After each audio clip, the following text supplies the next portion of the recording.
I think हमने 1 से 6 class हमने देख लिए थे, सॉरी 1 से 6 हाउस हमने देख लिए थे, राइट। 7वें क्लास 7वें हाउस की बात करते हैं। 7वां घर है वो क्या है, पार्टनरशिप का है। ओके, तो हमारी लाइफ में जो भी सारे पार्टनरशिप है वो 7वें घर से देखी जाती है। चाहे वो मैरिज है, मैरिज भी एक तरह का पार्टनरशिप है। बिजनेस पार्टनरशिप है, और आजकल जो रिलेशनशिप में है लोग, तो वो भी एक तरह का पार्टनरशिप है। ओके, हालांकि लीगल नहीं है, लेकिन बस इमोशनली एक पार्टनरशिप है कि हम एक दूसरे के साथ रहेंगे। ओके, तो वो भी एक तरह की पार्टनरशिप है। आई बात समझ में?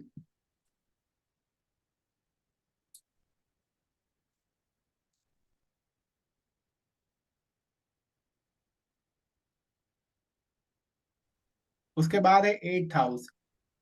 8th हाउस से हम देखते हैं हमारी आयु, देखते हैं हमारी हेल्थ, देखते हैं या हमारा जो ट्रांसफॉर्मेशन जो होता है वो 8th हाउस से देखा जाता है। हमारी लाइफ में जो भी बड़ा बदलाव हम ला पाएंगे कि नहीं ला पाएंगे, वो 8th हाउस से देखेंगे। अगर 8th हाउस अच्छा है तो हम हमारे लाइफ में बहुत बड़ा बदलाव ला पाएंगे। और दूसरा ये है कि अगर हमारा 8th हाउस है वो बहुत वीक है, तो उसका मतलब ये है कि हमें हमारी लाइफ में बहुत ही बड़ा चेंजेस लाना जरूरी है। चेंजेस के साथ पॉजिटिव, जिसे हम कहेंगे इम्प्रूवमेंट लाने की जरूरत है। ओके, 8वें घर से तो ये यही देखा जाता है, डेथ, लॉन्गेविटी। उसके बाद और भी मैंने कहा था कि मृत्यु तुल्य कष्ट है। ओके, ऐसा पेन जो बहुत ही डीप पेन है, वो भी 8th हाउस से देखा जाता है। इनक्योरेबल डिसीज, ऐसे डिसीज के जो आसानी से क्योर नहीं होते वो। सडन इवेंट्स, हमारी लाइफ में जो भी होती है। ओके, सडन इवेंट्स वो पॉजिटिव या नेगेटिव दोनों। ओके, एक साथ बहुत ज्यादा पैसे आ जाना, और या एक एक साथ बहुत ज्यादा पैसे चले जाना, वो भी 8th हाउस से देखा जाता है। ओके, ये यहाँ लिखा ही है, सडन लॉस और गेन्स। फिर हमारी ऐसी इनकम जो हम बिना मेहनत किए जो हम अर्निंग करते हैं, ऐसे इनकम 8th हाउस से देखते हैं। ओके, फॉर एग्जाम्पल मान लो कि आपके पास कोई घर है और उसको आपने भाड़े पे दिया है, रेंट पे दिया है, तो वहां आप बहुत ज्यादा मेहनत नहीं कर रहे हैं, तो भी आपको थोड़ी इनकम हो रही है। तो एक तरह से कहे कि अगर पैसिव इनकम है वो 8th हाउस से देखेंगे आप। आई बात समझ में? पैसिव इनकम या इजीली ऑन कर सकते हो ऐसी इनकम। सर जैसे पुश्तैनी जायदाद वगैरह का वैसा वो भी इस टाइम इधर से ही देखेंगे। हाँ, पूछते नहीं जाएगा तो 8th हाउस से देखी जाएगी। Thank you.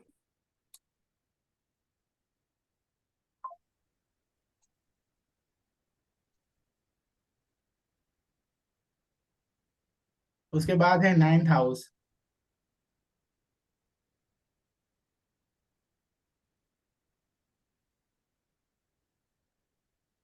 9th हाउस से देखा जाता है। नाइन्थ, ओके, 8th हाउस है वो बहुत ही डेंजरस है।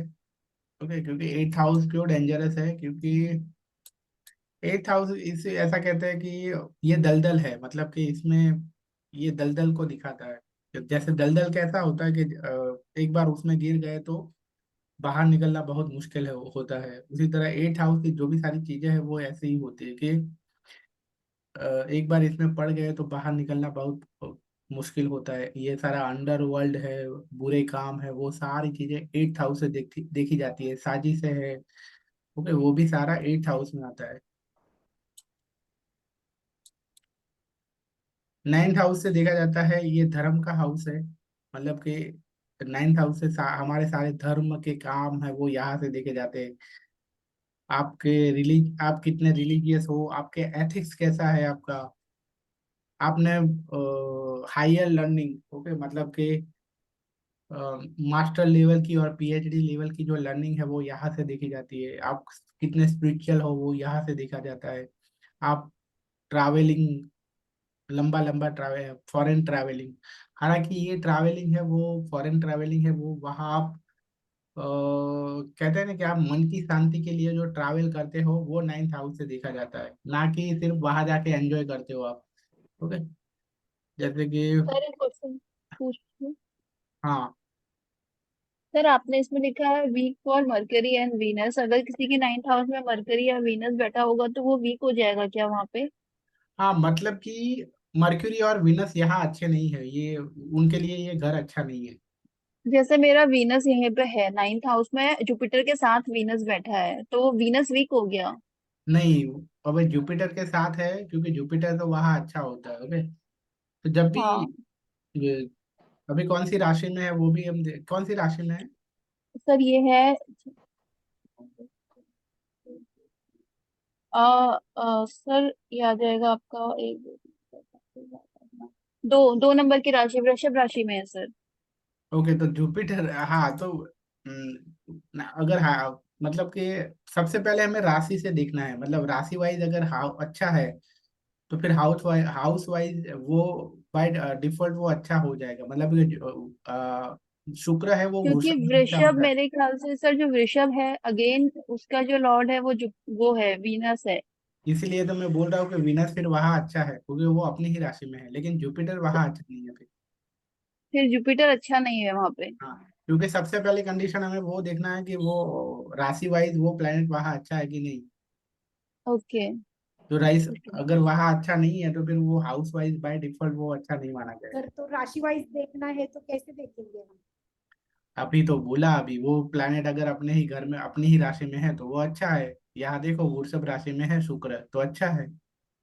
अच्छा, राशि का स्वामी अगर उसी घर में है तो अच्छा है। हाँ। ओके। ओके। ओके।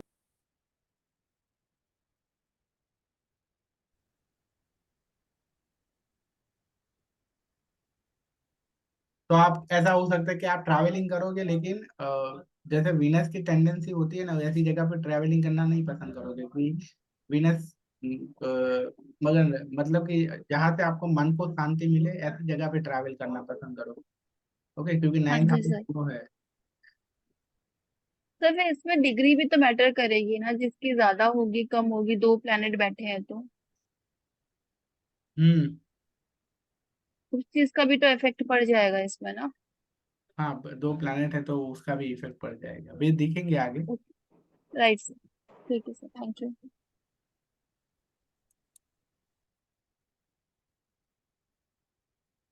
ओके, तो 9th हाउस है वो बहुत ही अच्छा हाउस है। ओके, यहाँ ये 9th हाउस से देखा जाता है कि यहाँ से ना, जैसे कि आपका 9th हाउस अच्छा हो गया तो ऐसे लोगों के बहुत ही एथिक्स बहुत अच्छे होते हैं। एथिक्स अभी सबसे पहले तो एथिक्स क्या होता है वही मालूम नहीं होगा, एथिक्स का मतलब मालूम है क्या है?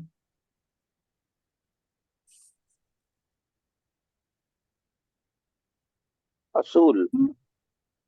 हाँ। असूल सर, असूल। हाँ, उसूल कह सकते हैं, पर डीप मीनिंग ये है कि एथिक्स का मतलब ये है कि आप पर कोई बंधन नहीं है, लॉ का बंधन नहीं है, तो भी आप अच्छी तरह से बिहेव करते हो, उसे एथिक्स कहते हैं।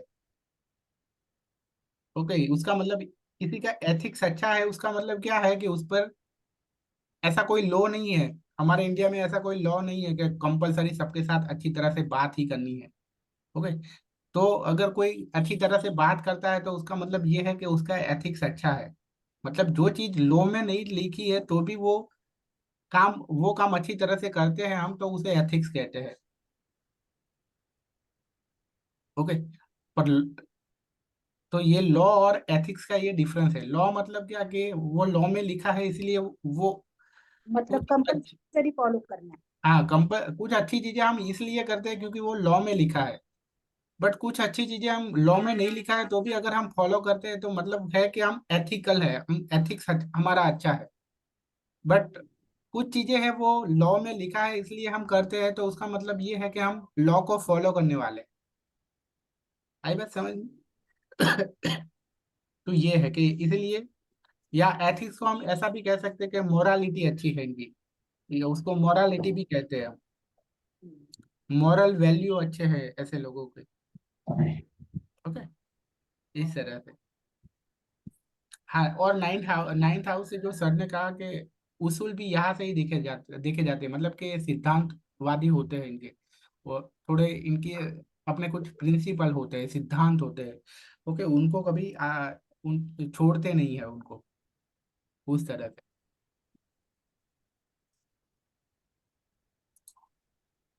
ये फिर हाँ, लक का भी हाउस है। ओके, ये हाउस यहाँ से पर्सन का लक लक भी देखा जाता है कि लक कैसा है।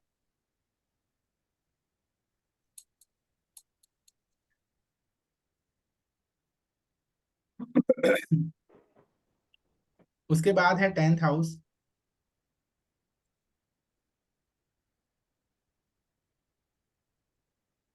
तो ये है हमारे कर्मा का हाउस है। ओके, यहाँ से 10th हाउस कैरियर के लिए देखा जाता है, आपके प्रोफेशन के लिए देखा जाता है, आपका नेम फेम के लिए देखा जाता है, आपका स्टेटस के लिए देखा जाता है। ओके, आपकी प्रोफेशनल लाइफ के लिए देखा जाता है। आप अपने काम से, आपको लोग जानेंगे जानेंगे कि नहीं जानेंगे। ओके, वो यहाँ से देखा जाता है। और ऑब्वियसली नेम फेम है वो हमारे काम की वजह से बनता है। ओके, जितने भी जो नेम फेम है वो उनके काम के लिए ही बनता है ना। कभी ऐसा है कहीं देखा है कि नेम फेम है वो किसी और चीज की वजह से बना। ओके, हालांकि कोई सेलिब्रिटी के बच्चे होना, तो वो एक रियल नेम फेम नहीं है। ओके, और उसकी वजह से लोग आपको जानते हैं, तो वो कोई नेम फेम नहीं है वो। अ, मतलब वो एक्चुअल नेम फेम नहीं है। बट एक्चुअल नेम फेम उसे ही कहते हैं कि जहां आप आपके काम की वजह से आप जाने जाते हो, तो वो एक्चुअल नेम फेम है। आई बात समझ में? राइट अभी सर। हाँ, हाँ सर, यस सर। अभी 6th हाउस और 10th हाउस में अ, थोड़ा मतलब कि लोग ऐसा कहते हैं कि जॉब है वो यहाँ से देखेंगे। ओके, बट जॉब है वो यहाँ से नहीं देखेंगे। ओके, जॉब है वो 6th हाउस से देखेंगे। मतलब 6th हाउस का काम ऐसा है कि जिससे सिर्फ आपकी कमाई हो रही है। ओके, आप जो अर्निंग कर रहे हो, या आपका सिर्फ आपका जो घर बार चल रहा है ना, वो काम है। ऐसा जो काम है वो आप छठे घर से देखा जाएगा। पर जिस काम की वजह से आपको लोग जानते हैं, वो आप 10th हाउस, वो फिर 10th हाउस से देखा जाएगा। समझ में आ रहा है? Yes sir. Yes sir. Okay, तो ऐसा हो सकता है कि अगर कि कुछ लोग हैं ना कि जिनके पास नेम फेम नहीं है, तो उनका रियल, तो उसका मीनिंग ये हुआ कि उनका 10th हाउस है वो अच्छा नहीं है, स्ट्रांग नहीं है। ओके, क्योंकि 10th हाउस अगर स्ट्रांग होगा तो ही नेम फेम बनेगा। 10th हाउस अगर स्ट्रांग होगा तो वो अपने अपने जो अपना जो काम है उसमें वो एक्सपर्ट होगा। और जो अपने काम में एक्सपर्ट होते हैं उनको ही नेम फेम मिलता है। ओके, अदरवाइज क्या होगा, सिर्फ छठे घर में होगा कि वो काम करता होगा, लेकिन सिर्फ किस तरह से, सिर्फ अपना घर बार चले उसके लिए काम कर रहा है। ओके, तो ऐसे काम की वजह से कभी भी आपको नेम फेम नहीं मिलता है, सिर्फ क्या मिलती है, सैलरी मिलती है, आपका घर चलता है। अभी छठे घर और 10वें घर में डिफरेंस है, वो समझ में आया यहाँ से? हाँ यस सर। छठे घर और 10वें घर में ये डिफरेंस है। ओके, तो बहुत लोग हैं वो 10वें घर को प्रोफेशन, कैरियर और ये सब है ना, उसको उसकी वजह से 10वें घर को जॉब के साथ कनेक्ट कर लेते हैं। बट ऐसा नहीं है। छठा घर है वो जॉब का है, और 10वां घर है वो आपका ऐसा काम, चाहे वो काम के लिए आपको पैसे ना मिलते हो, लेकिन आपको वो काम से आप लोग आपके जानते हो। बट ऑब्वियसली अगर आप ऐसा कोई काम कर रहे हो कि जिसकी वजह से आपका नेम फेम हो रहा है, तो ऑब्वियसली उसके लिए आपको 99% आपको पैसा तो मिलता ही होगा। एम आई राइट? हाँ ओके, तो इसीलिए लोग ऐसा मान लेते हैं कि 10वां घर है वो मतलब जॉब में भी आ गया, बट ऐसा नहीं। सर, हम्म। तो हमें जैसे प्रोफेशन चूज करने हैं तो वो उस हम 10th हाउस के अकॉर्डिंग करेंगे या 6th हाउस के अकॉर्डिंग करेंगे? 10th house. 10th हाउस में जो प्लेनेट होगा उसके अकॉर्डिंग। एक्चुअली एस सबसे अच्छी, सबसे अच्छा अगर चूज करना है तो आपको वो चूज उस तरह से चूज करिए। 10th हाउस को मत देखो, आप ओके। वहां से देखो कि आपके तो बस दो मेथड है कि आपका लग्न कौन सा है। ओके, जो लग्न ठीक होगा है। हर लग्न कन्या को, लग्न है जैसे। हाँ तो हर लग्न को एक कुछ ना कुछ पसंद होता है, तो वो काम कर सकते हो आप। या फिर दूसरा ओके। चीज ये है कि आपकी कुंडली में सबसे स्ट्रांग प्लैनेट कौन से, और वो प्लैनेट के जो रिलेटेड जो काम है वो आप कर सकते हो। ओके। ओके। या फिर आपकी और तीसरा ऑप्शन ये है कि आपकी कुंडली में कौन सी ऐसी राशि है कि उसका स्वामी वहां ही बैठा है। चाहे वो कैसे, मतलब चाहे वो पोजीशन भी तो देखनी पड़ेगी ना फिर सर नहीं उसकी। नहीं, पैसे पहले ऐसा कुछ पोजीशन की नहीं है। देखने की भी जरूरत नहीं है। ओके, जैसे कि नाइन्थ हाउस में वीनस, जैसे कि आपके केस में वीनस ही अपने घर में बैठा है, तो आप नाइन्थ हाउस है वो क्या है, लोगों को अच्छी तरह से आप सलाह दे सकते हो, कंसल्टेंसी, काउंसलिंग, अच्छी तरह से समझा सकते हो लोगों को। ओके, तो वो काम कर सर। सकते हो आप। ओके। या और फिर वीनस जैसे। या फिर वीनस वाला काम कर सकते हो, क्योंकि वीनस अपने आप में कुछ स्ट्रांग है, तो वीनस का जो काम है ब्यूटिफिकेशन करना, तो यस ऐसे सर। कुछ काम कर सकते हो। ओके। मतलब बहुत तरह से है आप इस। ओके, जैसे कि ओके मैं तो सबसे अच्छी अच्छी जो चीज है वो मैं वो मानता हूँ कि आपकी राशि कौन सी है, क्योंकि आपकी जो राशि है ना, वो राशि को जो पसंद है वो आपको पसंद होगा वो करना। सर, जैसे कर्क राशि है मेरी, और मेरा मून भी कर्क राशि में बैठा है सन के साथ। मेरा जो मर्क्यूरी है वो 10th हाउस में बैठा है अपने खुद की राशि में। और जो वीनस है वो 9th हाउस में बैठा है खुद की राशि में। तो ऐसे 3 प्लेनेट है। तो ऐसे में इंसान कंफ्यूज नहीं होएगा सर? नहीं, उसको खुद को आता है तो नहीं नहीं, कंफ्यूज क्यों होएगा? उनको खुद को अगर आता है तो फिर तो कंफ्यूज होगा ही नहीं ना। वो खुद जानता है ना कि ये तीनों प्लैनेट में से कौन सा प्लैनेट है जिसके काम मुझे सबसे ज्यादा इंटरेस्ट है जिसमें। सर तो फिर डिग्रीज उस केस में मैं डिग्री भी देखूंगी फिर उस प्लेनेट की, उन प्लैनेट्स की, तीनों नहीं की। नहीं, मतलब कि इतना ज्यादा एनालिसिस नहीं करना है हमें।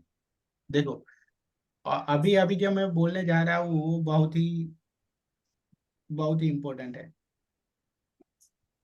कभी कभी आप जब भी इस तरह से कंफ्यूज हो जाओ, तो हमारे अंदर है ना, हमारे आत्मा से ही हमें क्वेश्चन कर लेना है। हमारी आत्मा कभी भी रॉन्ग आंसर नहीं देगी। ओके, लेकिन राइट हमारी सर। आत्मा जब हमें आंसर तब ही देगी जब हम एकदम शांत होके उसको पूछेंगे। ओके, अगर हम एंजाइटी से पूछेंगे, चिंता से पूछेंगे, या ऐसे डर से पूछेंगे कि मैं ये काम करूंगा और मुझे पैसे नहीं मिलेंगे तो, मुझे मेरी इनकम नहीं हुई तो। ओके, ऐसे सारे एनालिसिस करके आप, आत्मा के पास इसका आंसर नहीं है। ओके, ये सारे पहलू नहीं देखती है। आत्मा सिर्फ वो कहती है कि आप अ, वो काम आपको कितना पसंद है, वहां से आपको बताएगी कि आप ये करो, मतलब कि आत्मा उस तरह से आपको आंसर देगी। ओके, मतलब कि ये जो दुनियादारी वाले जो चीजें है ना, वो वहां नहीं देखेगी आत्मा है। ओके। ओके, बट फिर कभी कभी आप देखना कि हम जब 10 साल या 12 साल या 15 साल तक, जब तक हम बहुत दुनियादारी हमें नहीं आती थी, तब जो भी सारे डिसीजन हम लेते थे वो हमारी आत्मा के ही लेते थे। जैसे हमारी आत्मा कहती थी वैसा ही करते थे, जब तक हमारे अंदर दुनियादारी नहीं आई थी तब तक। ओके, पर जैसे जैसे दुनियादारी आ गई, वैसे वैसे हम आत्मा के जो डिसीजन है वो फिर नहीं लेते हैं, और वहां से ही हमारा पतन होता है। क्योंकि सर इंसान दिमाग से सोचना शुरू कर देता है फिर। हाँ। ओके, और वहां से ही हमारा पतन शुरू हो जाता है।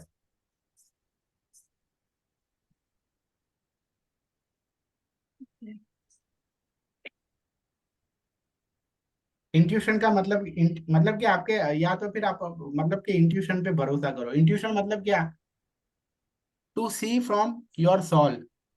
अंतरात्मा की आवाज सुनना। ओके, आई ऑफ सोल, उसे कहते हैं इंट्यूशन। तो कभी भी हम आपका इंट्यूशन है ना वो गलत नहीं होगा। और जैसे जैसे आपका इंट्यूशन जितना आपका इंट्यूशन जैसा कहेगा वैसा करोगे आप, तो आपका जो थर्ड आई चक्रा है वो स्ट्रांग होगा। ओके, पर अगर आप मतलब आप अपने इंट्यूशन पे भरोसा नहीं करोगे तो ऑब्वियसली धीरे धीरे आपका इंट्यूशन है वो वीक होता जाएगा। इंट्यूशन वीक हो जाए मतलब कि थर्ड आई चक्र है वो वीक होता जाएगा। ओके।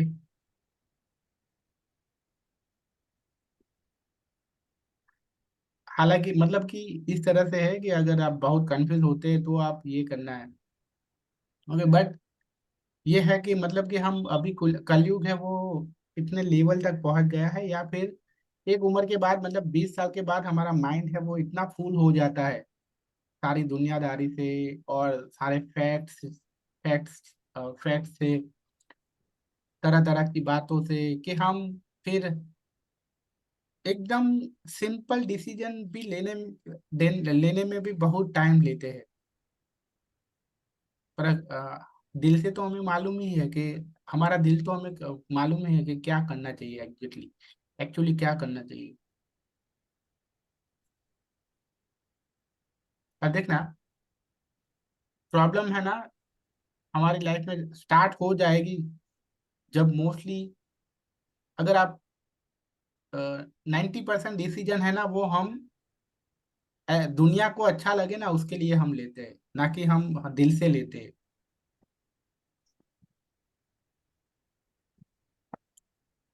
कोई भी फॉर एग्जांपल कार लेते हैं तो वो उस तरह से डिसाइड करके लेते हैं कि मेरी जितनी मतलब मैं जितना इनकम मेरी जो मैं जितना अर्न करता हूँ उस तरह की कार लेनी पड़ेगी, लेकिन लोग अदरवाइज लोग क्या बोलेंगे, इतना कमाता है और ऐसी कार ली तूने। आई बात समझ में? तो 90% जो हम डिसीजन लेते हैं ना वो हम दूसरों दूसरों हमारे बारे में क्या सोचेंगे वहां से लेते हैं, और यही से सारी प्रॉब्लम है वो स्टार्ट होती है। पहले ये लाइट कहाँ से जलती है, ये वाली?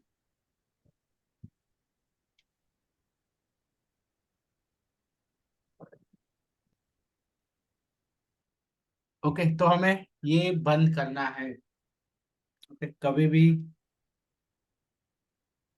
दूसरों के मतलब दूसरे लोग हमें क्या बोलेंगे ऐसा सोचकर कभी भी डिसीजन नहीं लेना है। ओके।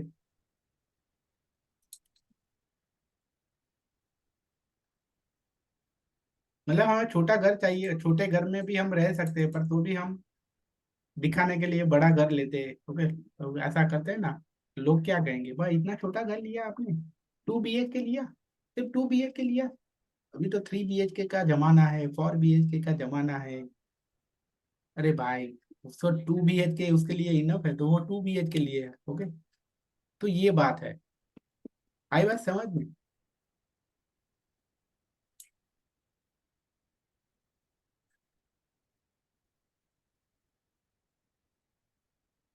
तो 10th हाउस को समझ में आ गया। अब देखते हैं 11th हाउस को, ठीक है? 11th हाउस से देखा जाता है यहाँ सारे प्लैनेट है ना वो अच्छे रिजल्ट देते हैं यहाँ कोई। ओके, कोई भी प्लैनेट है वो यहाँ बुरा रिजल्ट नहीं देता है।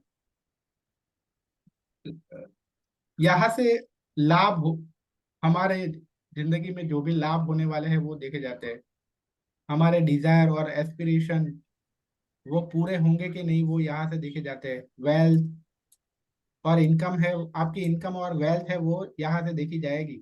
मतलब कि आपका छठा घर चाहे जितना भी अच्छा स्ट्रांग हो पर आपका 11th हाउस बहुत वीक हो तो आपकी जॉब तो होगी लेकिन इनकम है वो इतनी अच्छी नहीं होगी। ओके, फिर हमारी दोस्ती मतलब हमारी लाइफ में जो दोस्त होंगे वो भी यहाँ से देखा जाएगा। ओके, क्योंकि अ, यहाँ से हमारे सारे जो सोशल हमारा सोशल सर्कल है और सोशल रिलेशन है वो यहाँ से देखा जाता है। तो फ्रेंड है वो हमारे सोशल सर्कल में आता है। ओके, तो इसीलिए 11th हाउस से देखा जाएगा। ठीक है, तो दूसरा दूसरा घर है वो बैंक बैलेंस है और 11th हाउस है वो इनकम है। ओके, आई बात समझ में? 11th हाउस इनकम है और सेकंड हाउस है वो एक तरह से आप सेविंग भी कह सकते हो। बैंक बैलेंस मतलब सेविंग। तो ऐसा हो सकता है कि अगर किसी का 11th हाउस ज्यादा स्ट्रांग है, अच्छा है, तो उनको इनकम होगी। पर मान लो कि सेकंड हाउस अच्छा नहीं है तो इनकम होने के बावजूद भी उनकी सेविंग नहीं होगी। और ऐसा भी हो सकता है कि अगर किसी का सेकंड हाउस अच्छा है लेकिन 11th हाउस अच्छा नहीं है तो कम इनकम होने के बावजूद भी उनको सेविंग होगी। ओके।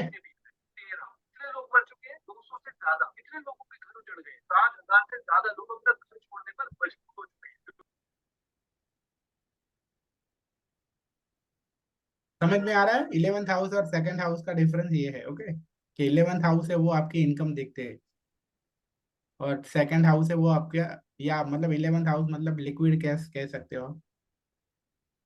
ओके, और सेकंड हाउस है वो मतलब क्या है, आपकी एफडी है। ओके, सेविंग्स है, बैंक बैलेंस है। आई बात समझ में?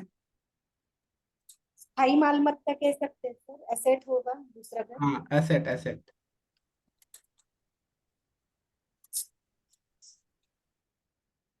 उसके बाद है 12वां घर है, तो ये गेम्स का हाउस है। हेलो हेलो सर, हाँ बोलो। May I ask you, may I ask you one thing? हाँ बोलिए। In all the houses we have mentioned lord of the house. Here we have mentioned significator of the house, son. Is it correct? इसमें In 11th house. नहीं, significator तो यहाँ अगर significator अगर कहूँ तो मैं जुपिटर माना जाएगा इसका।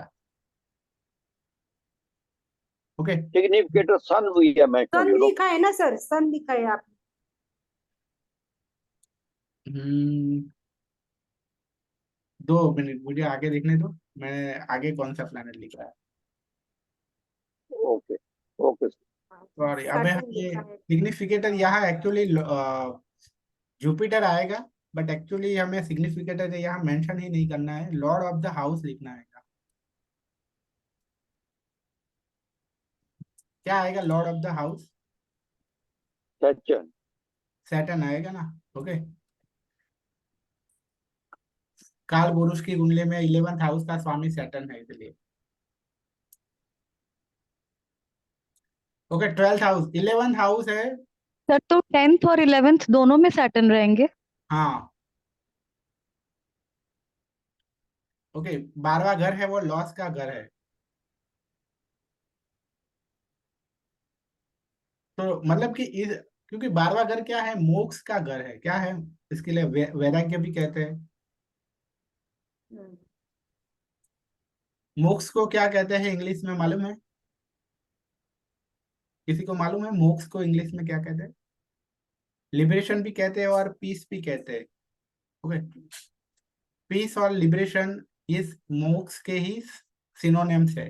ओके, हम शांति भी कह सकते हैं, शांति। तो मतलब कि शांति का मतलब यही है कि मुक्ति। ओके, मोक्ष।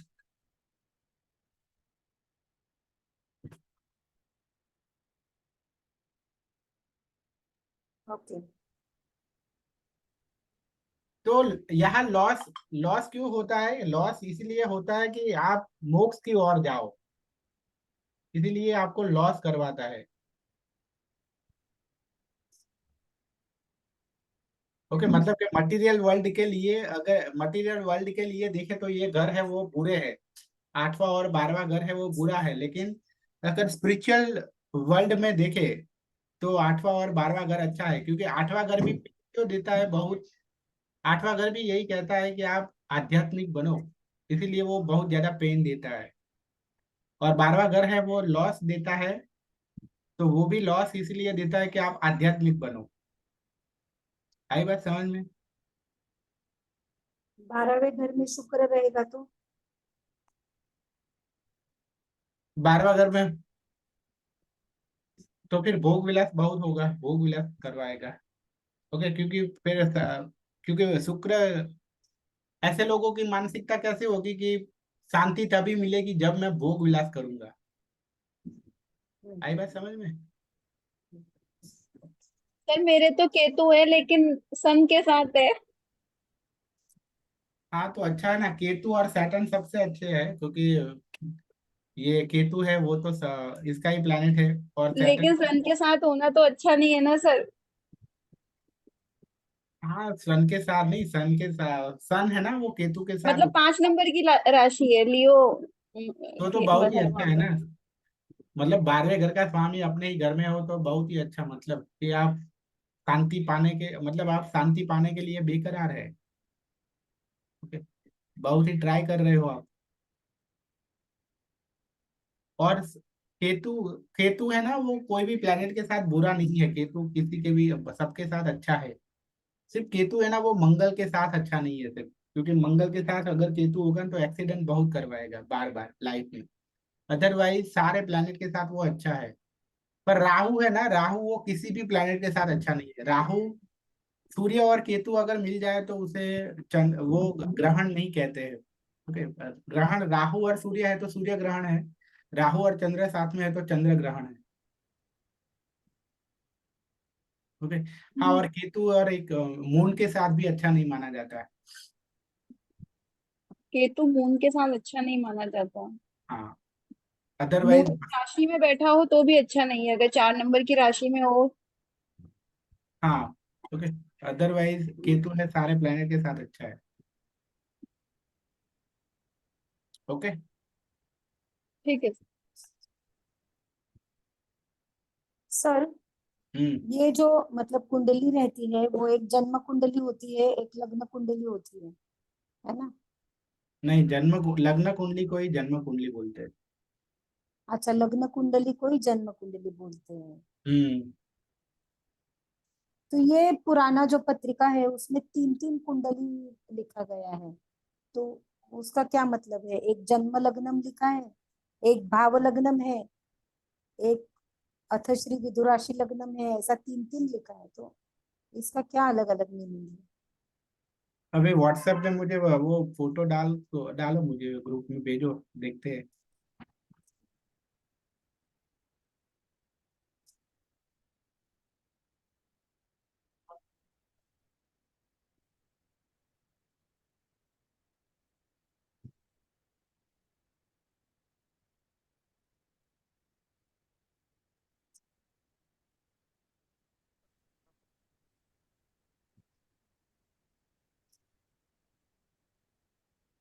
भेजा। हम्म।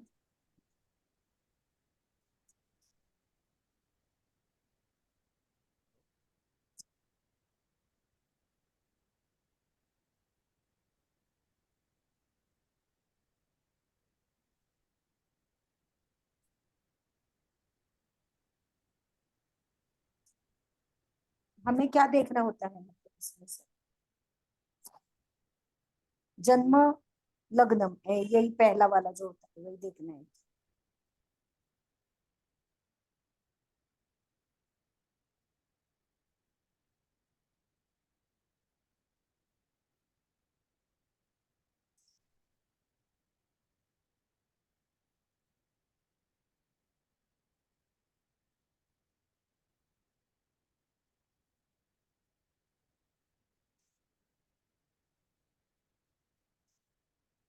देखो ये अथश्री जन्म लग्न, मतलब वो लग्न कुंडली है, मतलब जन्म कुंडली। लग्न कुंडली मतलब। लग्न कुंडली और जन्म कुंडली एक ही होती है? हाँ।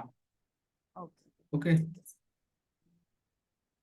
अभी ये कुंडली में देखो कि सातवां, कोई भी घर में कोई प्लैनेट है ही नहीं, तो इसको क्या कैसे समझे अब।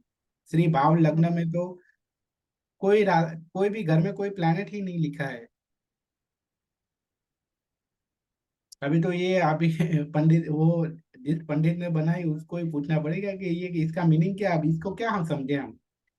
कोई भी घर में हाँ, कोई और ऐसा क्यों लिखा है पता नहीं। ओके, कोई अ, मतलब कोई भी घर में कोई प्लैनेट लिखा नहीं है, राइट। या तो फिर बहुत जल्दी जल्दी में बना दी है शायद वो घर। क्या लिखा, मतलब कौन से प्लैनेट है वो लिखना भूल गए होंगे। हो सकता है। और वो आगे का क्या लिखा है तीसरा वाला सर? और उसके बाद है ये अथश्री विधु विधु राशि लग्नम। ये क्या होता है? ओके, इसको मतलब ये है कि अगर चंद्र, जिस घर में चंद्र बैठा हो ना, हम्म।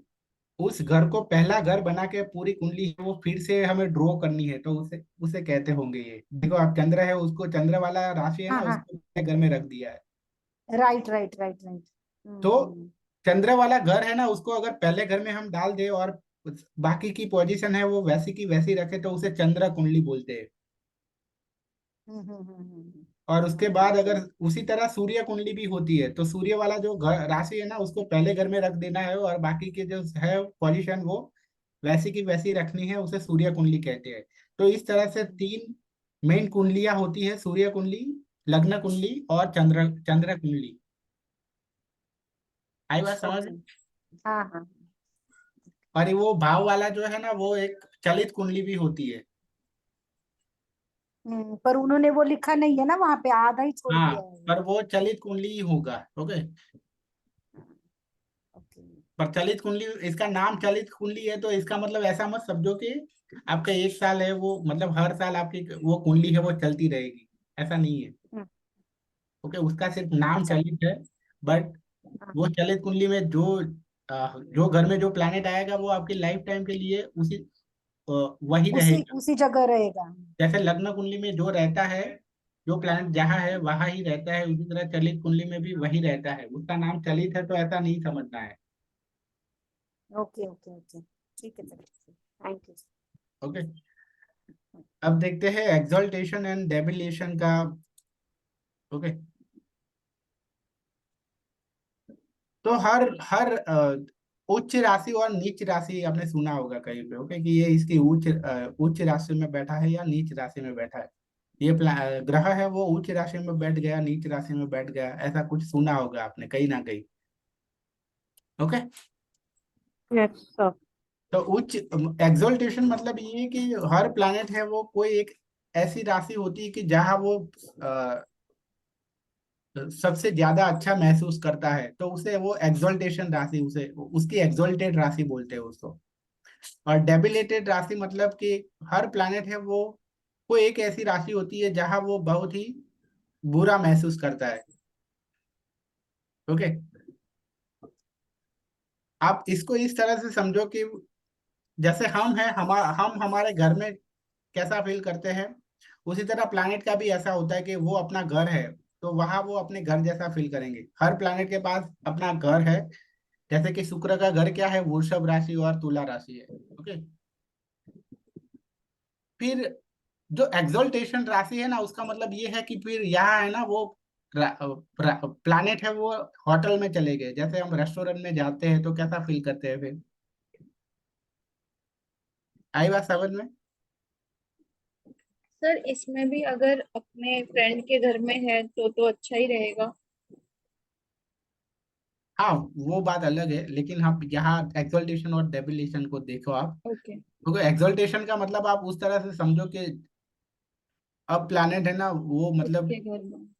खुद से घर के अब रेस्टोरेंट में गया है, रेस्टोरेंट में या होटल में गया है। ओके, तो वहां तो उससे भी ज्यादा अच्छी फैसिलिटी होती है अपने घर से भी।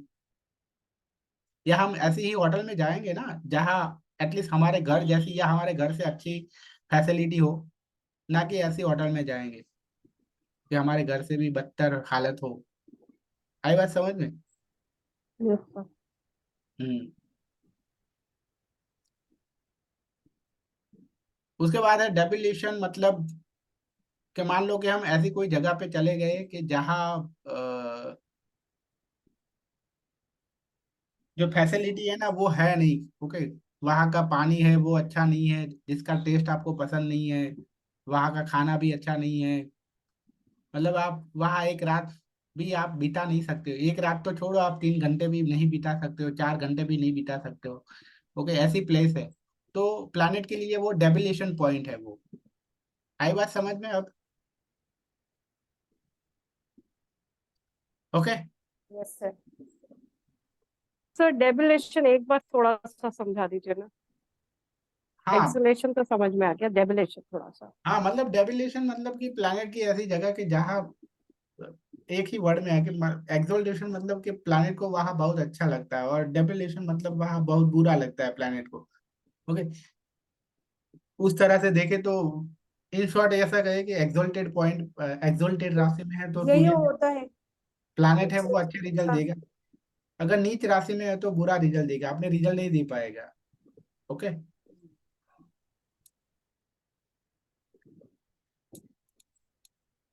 तो सूर्य है ना वो मेष राशि में उच्च का होता है 10 डिग्री पे। ओके, पर इसका मतलब ये नहीं है, मतलब पूरी की पूरी 10, चाहे कोई भी डिग्री में हो वो उच्च ही माना जाएगा। ओके, लेकिन सबसे अच्छा मतलब डीपेस्ट एक्सोल्टेशन पॉइंट अगर कोई है तो वो 10 डिग्री है। ओके, यहाँ याद रखना कि ऐसा कोई सर डिग्री जरूरी, कैसे डिसाइड होती है सर?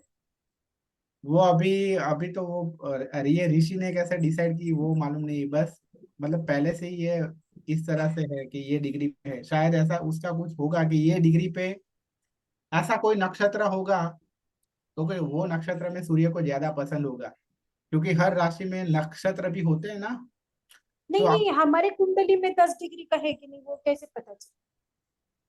वो हम मतलब उसके लिए बहुत सारी कैलकुलेशन करनी पड़ती है, मतलब पहले के जमाने आजकल में तो बहुत। सॉफ्टवेयर आते हैं हाँ, तो उसमें आप अपना डालते हो तो वो खुद ही दिखा देता है। हाँ, तो अभी तो वो टेंशन लेने की जरूरत नहीं है कि प्लान हमें कैलकुलेट करने की जरूरत नहीं है कि ये प्लैनेट है वो कौन से डिग्री पे है। ओके, वो अपने आप आ जाता है क्या? हाँ वो सॉफ्टवेयर में अपने आप आ जाता है। ओके, प्लैनेट है कौन से डिग्री पे है। उसी तरह मून है वो टॉरस राशि में उच्च का होता है, मंगल है वो कैप्रिकॉर्न राशि में, मर्क्यूरी है वो वर्गो राशि में, जुपिटर है वो कैंसर राशि में, विनस है वो पाइसिस राशि में, सैटर्न है वो लिब्रा राशि में। Okay,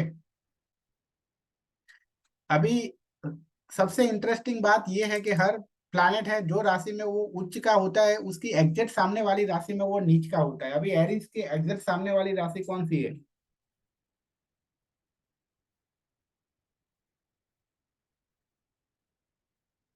Libra. सूर्य है वो लिब्रा में नीच का होता है। आई बात समझ में? मून है वो टॉरस में उच्च का होता है, तो टॉरस के एग्जैक्ट सामने स्कॉर्पियो है, स्कॉर्पियो में वो नीच का होता है। मंगल है वो कैप्रिकॉर्न में उच्च का होता है, तो उसके एग्जैक्ट सामने कैंसर में वो नीच का होता है। मर्क्यूरी है वो वर्गो में उच्च का होता है, तो वर्गो के एग्जैक्ट सामने पाइसिस है, पाइसिस में वो नीच का होता है।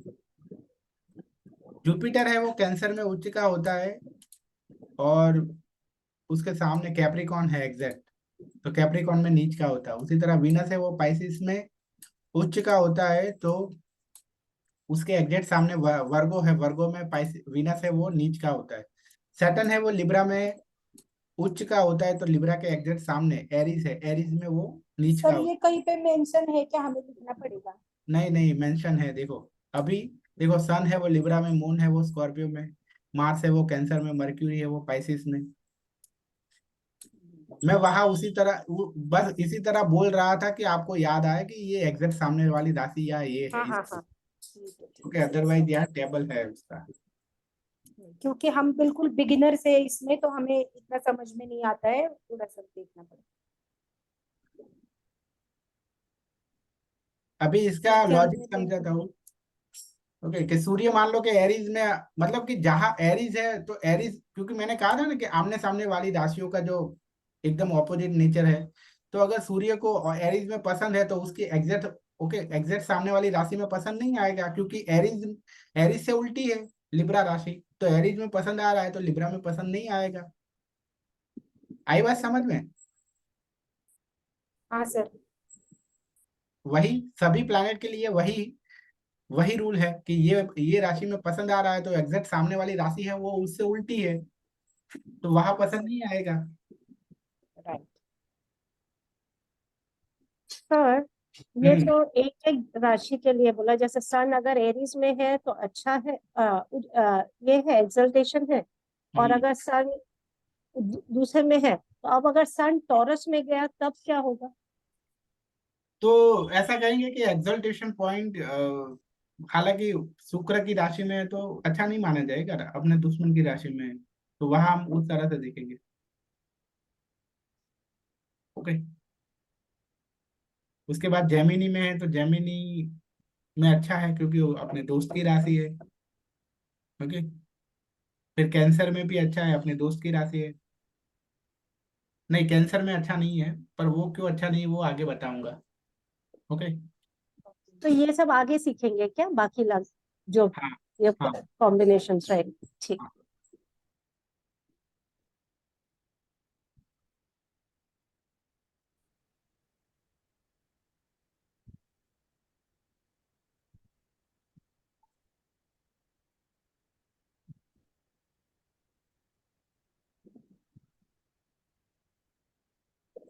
ओके, ये आपको गो थ्रू करना है। मैं सिर्फ एक सन का दिखा देता हूँ कि अगर एक्सोल्टेड हो और डेबिलेटेड हो तो क्या हो सकता है। ओके, अगर एक्सोल्टेड हो तो ऐसे लोगों का स्टेटस है वो रॉयल होता है, किंग साइज लाइफ जीते हैं। ओके, और सक्सेसफुल होते हैं और खुद का बिजनेस होता है, क्योंकि क्या है, सन अगर स्ट्रांग है तो वो किसी के नीचे काम नहीं करता। डेबिलेशन है लेकिन, तो ऐसे लोग लीगल मैटर में फंस सकते हैं, गवर्नमेंट इश्यू हो सकता है, क्योंकि सूर्य क्या है, वो गवर्नमेंट है। ओके, टैक्स में फंस सकते हैं। फिर पिता का भी कारक है सूर्य, तो फादर के साथ रिलेशन है वो बिगड़ सकते हैं। ओके, एक्सल्टेड है तो अच्छे होंगे, डेबिलेशन है तो बुरे होंगे। आई बात समझ में? ये तो आपको हर प्लेनेट के लिए ये गो थ्रू करना है, गो थ्रू कर लेना।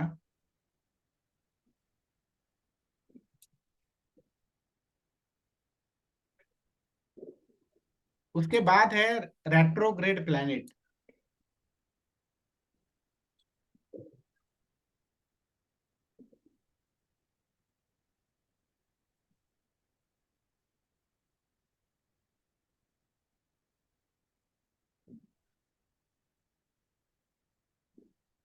तो यहाँ पृथ्वी से ऐसा कोई प्लेनेट है वो उस तरह से चलता है, जब जब कभी कभी वो तो अपनी ही स्पीड में चल रहा है, लेकिन पृथ्वी से ऐसा लगता है कि कोई प्लेनेट है वो थोड़ा पीछे जा रहा है, तो उसे रेट्रोग्रेड प्लेनेट बोलते हैं।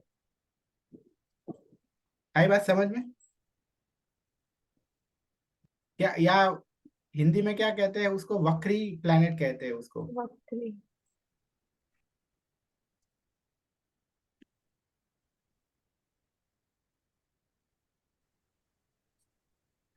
अभी इसको मैं किस तरह से समझाऊं, कि मान लो कि हम एक व्हीकल में बैठे हैं, मान लो कि हम एक कार में बैठे हैं, और दूसरी एक कार है वो हमसे आगे जा रही है। ओके, पर वो कार की स्पीड है वो हमसे कम थी।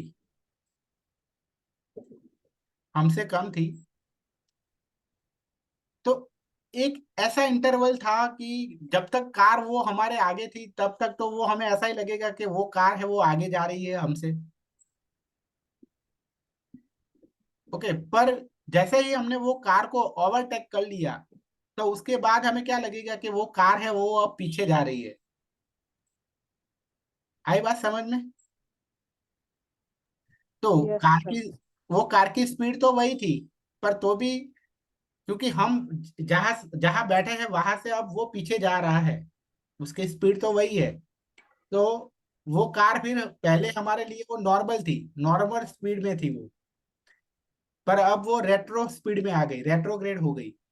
अभी आज समझ में आ गया। उसी तरह अर्थ से कभी कभी ऐसा होता है कि अर्थ से कोई प्लैनेट है वो आगे जा रहा है, अगर वो प्लैनेट हमसे आगे है, पर वो प्लैनेट से स्पीड हमारी अगर ज्यादा है, तो अर्थ है वो जब वो प्लैनेट से आगे चली जाएगी, तो फिर हमें यहाँ से क्या लगेगा कि वो प्लैनेट है वो पीछे जा रहा है, बट एक्चुअली तो वो अपनी स्पीड में ही जा रहा है। आई बात समझ में? तो रेट्रोग्रेड का मतलब कभी भी ये नहीं है कि कोई भी प्लैनेट है वो पीछे जा रहा है, एक्चुअली वो आगे ही जा रहा है, लेकिन हमें यहाँ से ऐसा लग रहा है कि वो पीछे जा रहा है। आई बात समझ में? अंडरस्टूड? हाँ जी। ऐसा कहेंगे ना सर? क्या? That means that relatively his speed of moving is less as compared to other. हाँ, That is why it looks like it is going back, but actually it is not going back. Yes yes yes. Okay, मतलब कि ये उसकी वजह से ये हो रहा है, क्योंकि पृथ्वी और सारे प्लैनेट है वो सूर्य के आसपास घूम रहे हैं, तो कभी ऐसा होगा कि पृथ्वी है वो कोई ना कोई प्लैनेट से आगे हो जाएगी। ओके,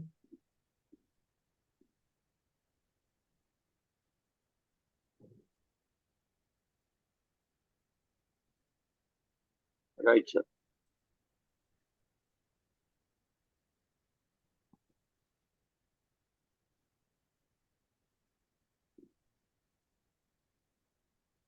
तो अभी याद रखना कि रेट्रोग्रेड प्लैनेट अगर आपकी कुंडली में अच्छा है तो रेट्रोग्रेड प्लैनेट है ना वो स्ट्रांग माना जाएगा। ओके, वो अपने रिजल्ट है वो मतलब स्ट्रांग माना जाएगा। तो अगर वो आपकी कुंडली में अच्छा है तो और अच्छे से रिजल्ट देगा, मतलब अच्छा है वो और बढ़ जाएगी।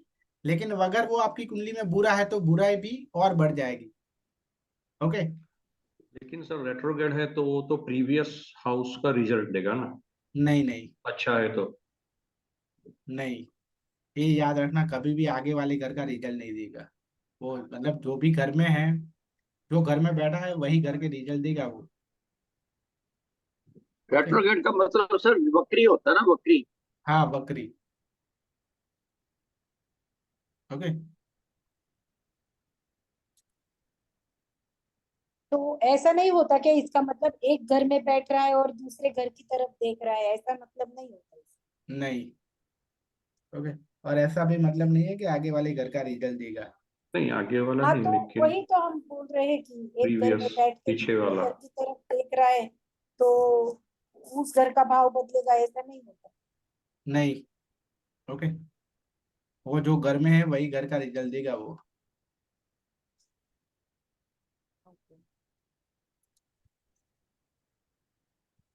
तो अभी रेट्रोग्रेड प्लैनेट है उसका मतलब क्या है कि जो प्लैनेट भी रेट्रोग्रेड है ना वो प्लैनेट में आपको अ, ज्यादा मेहनत करवाएगा, मतलब आप उसमें ज्यादा केयरफुल रहोगे। ओके, क्योंकि एक तरह से रेट्रोग्रेड का मीनिंग क्या होगा कि वो थोड़ी, हालांकि वो अपनी स्पीड में है लेकिन रिलेटिवली वो थोड़ी कम स्पीड में जा रहा है। ओके, तो ऐसा होगा कि उस रिले वो प्लैनेट, जो प्लैनेट रेट्रोग्रेड है उसकी, वो प्लैनेट के अंदर में जो भी सारी चीजें आती है उसमें आपको बहुत शांति से काम करना चाहिए। ओके, और बार बार चेक करके काम करना चाहिए कि आप उसमें आप सही जा रहे हो कि नहीं हो। रेट्रोग्रेड का मतलब ये है। ओके। राइट। और मान लो कि अ, अभी गोचर में कोई प्लैनेट रेट्रो हो रहा है तो वो टाइम पे वो प्लैनेट रिलेटेड कोई डिसीजन नहीं लेने चाहिए।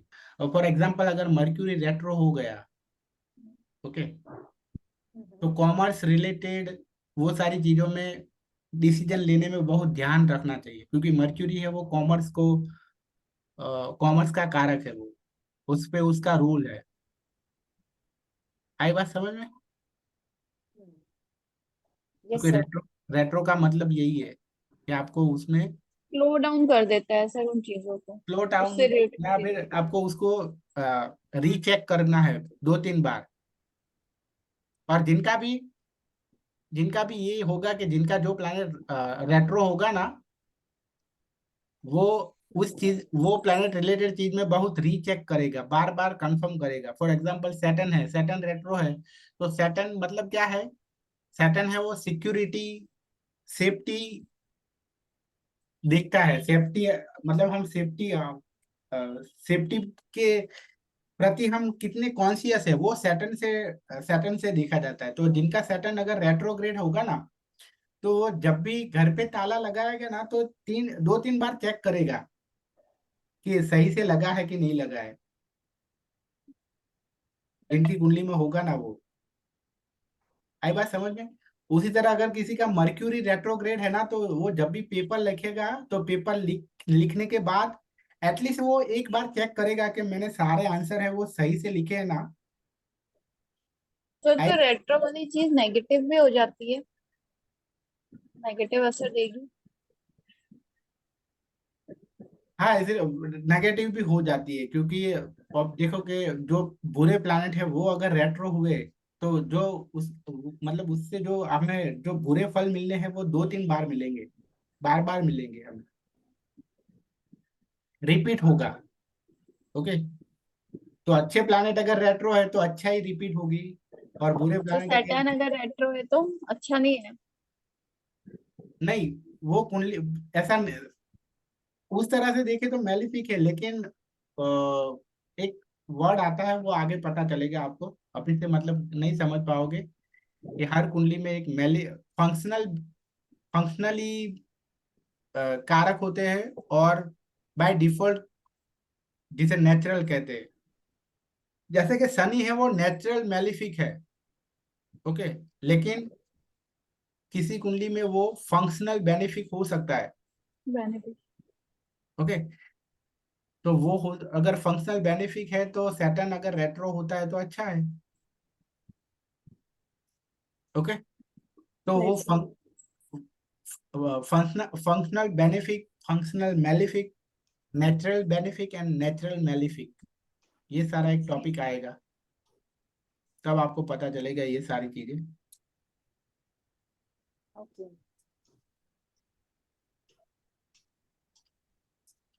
देखो वीनस है तो reevaluate love life, okay, reevaluate करेगा।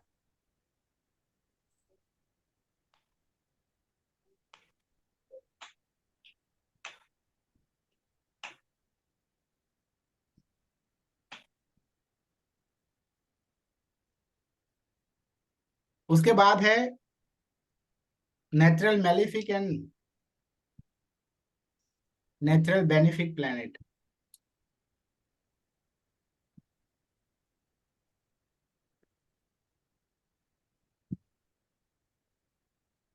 ओके, सन है वो किस में आएगा?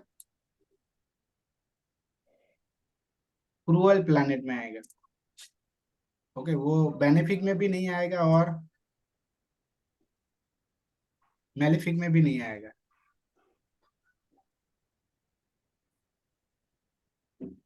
क्रूअल मतलब कठोर है, ओके। तो कठोर मतलब वो कभी कभी बेनिफिक भी बन सकते हैं, मतलब, और कभी कभी मेलिफिक भी बन सकते हैं। आई बात समझ में?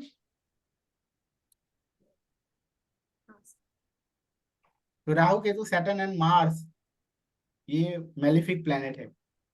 जुपिटर वीनस मर्क्यूरी और मून ये बेनिफिक प्लैनेट है, ओके। पर मर्क्यूरी अगर बुरे प्लैनेट के, मर्क्यूरी है वो बच्चा है, तो मर्क्यूरी जिसके साथ बैठेगा वैसा बन जाएगा। अकेला है तो अच्छा है, अच्छे प्लैनेट के साथ है तो भी अच्छा है, लेकिन बुरे प्लैनेट के साथ बैठ गया तो वो भी मेलिफिक बन जाएगा, ओके। इसी तरह मून है वो अगर शुक्ल पक्ष का है तो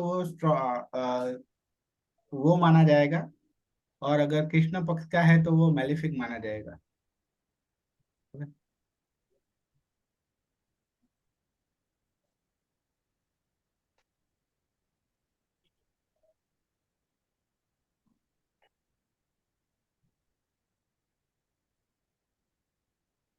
ओके, ओके, चलो आज के क्लास को यही तक रखते हैं, आगे का कल देखेंगे, ओके। कुछ ओके पूछना सर। है तो पूछ सकते हो। Okay sir.